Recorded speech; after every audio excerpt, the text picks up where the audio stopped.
Hello friends, कैसे हो आप सब। तो आज हम बात करने वाले हैं जल प्रवाह के बारे में। बेसिकली लास्ट वीडियो में मैंने आपको बताया था कि पोषण पदार्थ का चक्रण के बारे में, है ना। तो ये जो चैप्टर है ये उसी से संबंधित है कि किस तरीके से जो चक्रण है, ठीक है, यानी कि साइकिल है, वो चलती है।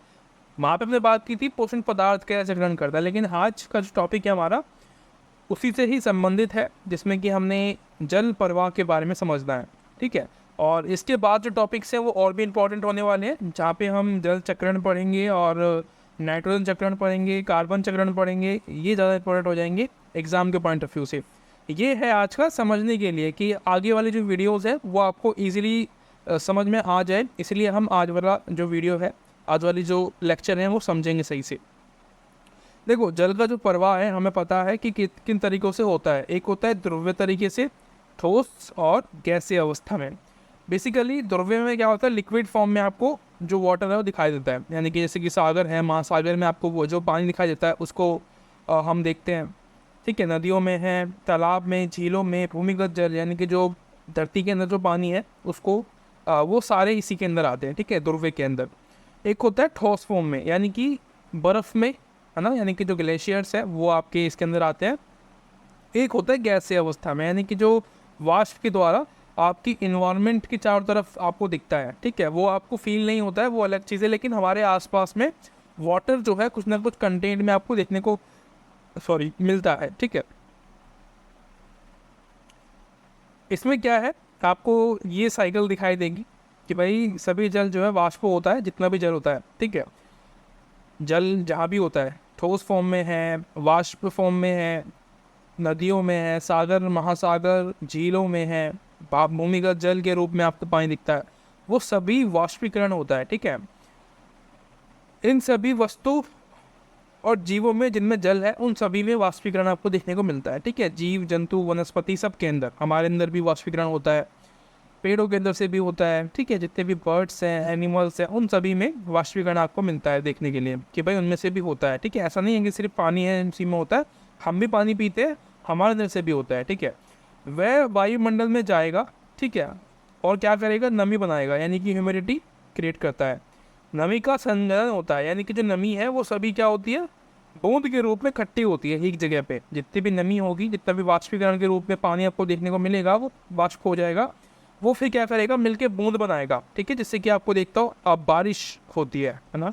बारिश इसका जो तरीका है वो ऐसे होता है, ये हमने पढ़ रखा है, बचपन में बहुत पढ़ा था कि कैसे कैसे होता है, ठीक है।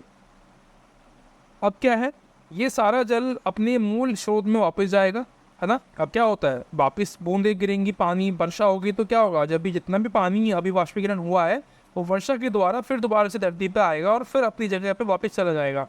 जो जल वापस भूमि से आया था भूमि में चला जाएगा, झीलों से आया था वहाँ पे जाएगा, ग्लेशियर में जाएगा, ठीक है, और कुछ वाष्प के रूप में रह जाएगा, ठीक है।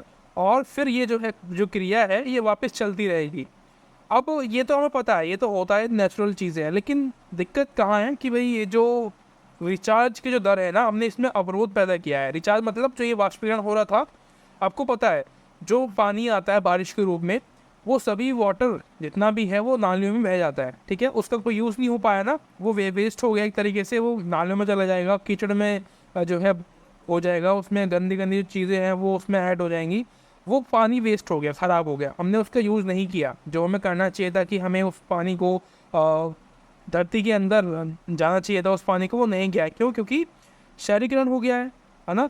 शहरीकरण हो गया है, औद्योगिकरण हो गया है, सड़कों का जो है जाल बिछ गया है, पक्की पक्की सड़कें आपको देखने को मिलती है, मकान जो है वो पक्के हो चुके हैं, जल का जो दोहन है वो तेज़ी से हो रहा है, और इसके साथ साथ में जो कंक्रीट है हर जगह आपको देखने को मिलती है, जो झीलें बनाई जाती हैं, जो नदियाँ हैं, नाले बनाए जाते हैं छोटे मोटे, जो कि हम बनाते हैं, ठीक है, ह्यूमंस बनाते हैं, उसमें क्या है वो पक्की बनती है। जिससे क्या होता है, जो पानी धरती के अंदर जाना चाहिए था वो नहीं जा रहा है, ठीक है। जिससे कि क्या हो रहा है, भूमिगत जो जल था वो कम हो रहा है लगातार। आपको पता है ट्वेल्स वगैरह के द्वारा जो पहले पानी निकाला जा रहा था वो अब नहीं हो पाता है, क्योंकि पानी नीचे है ही नहीं, तो कहाँ से आएगा। अब जो पानी ऊपर बचा है उसका दोहन हो रहा है, ठीक है, नालियों में जा रहा है वो पानी, उसमें नालियों में ऐड किया जा रहा है। इससे क्या है, जो पानी साफ था उसकी मात्रा बहुत कम हो गई है ना। पहले हमारे पास इतना कम पानी बच रहा है, लगभग देखो 95% जो वाटर है वो सभी खारा पानी है, ठीक है, समुद्रों में, बड़े बड़े महासागरों में, जो कि खारा पानी है। और जो बचा 5% जो पानी है उसमें से कुछ परसेंट तो ग्लेशियर में है, ठीक है, उसका हम यूज़ तो कर नहीं सकते डायरेक्टली। कुछ पानी जो है वो वाष्प के द्वारा, वाष्प के अंदर है, कुछ भूमिगत जल है, कुछ नदियों में है, कुछ नालों में हमने बहा दिया है, ठीक है, कुछ झीलों के अंदर रहता है। वो क्या है, वो पानी हम यूज़ कर सकते हैं, लेकिन उस पानी को हम ऐसे यूज़ करते हैं जैसे कि वो पानी इतना ज़्यादा है हमारे पास, राइट। तो ये एक समस्या मैं आपको बताने की कोशिश कर रहा हूँ, ताकि आप नेक्स्ट वीडियो में इसको याद करते हुए, इसको याद रख के, जो नेक्स्ट वीडियो है हमारी, जिसमें मैं आपको बताऊँगा जल चक्र के बारे में, ठीक है, वो आप समझ सके, ठीक है।